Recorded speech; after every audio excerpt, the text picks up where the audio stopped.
తెలంగాణలో ఎన్నికల ప్రవర్తన నియమావళిని కేంద్ర ఎన్నికల సంఘం ఎత్తివేసింది. ఎన్నికల ప్రక్రియ ముగియడంతో తెలంగాణతో పాటు మధ్యప్రదేశ్, రాజస్థాన్, ఛత్తీస్గఢ్లోని ఎన్నికల కోడ్ను ఈసీ ఎత్తివేసింది.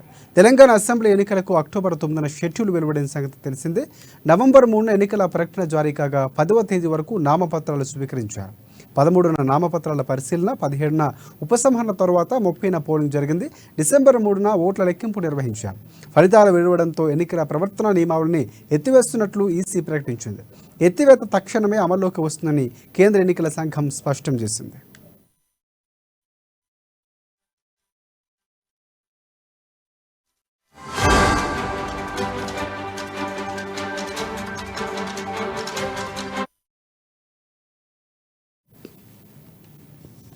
తెలంగాణలో ఎన్నికల ప్రవర్తన నియమావళిని కేంద్ర ఎన్నికల సంఘం ఎత్తివేసింది. ఎన్నికల ప్రక్రియ ముగియడంతో తెలంగాణతో పాటు మధ్యప్రదేశ్, రాజస్థాన్, ఛత్తీస్గఢ్లోనూ ఎన్నికల కోడ్ను ఈసీ ఎత్తివేసింది.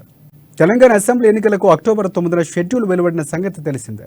నవంబర్ 3న ఎన్నికల ప్రకటన జారీ కాగా 10వ తేదీ వరకు నామపత్రాలు స్వీకరించారు. 13 నామపత్రాల పరిశీలన, 15న ఉపసంహరణ తరువాత 30న పోలింగ్ జరిగింది. డిసెంబర్ 3న ఓట్ల లెక్కింపు నిర్వహించారు. ఫలితాలు వెలువడడంతో ఎన్నికల ప్రవర్తన నియమాలను ఎత్తివేస్తున్నట్లు ఈసీ తెలిపింది. ఎత్తివేత తక్షణమే అమల్లోకి వస్తుందని కేంద్ర ఎన్నికల సంఘం స్పష్టం చేసింది.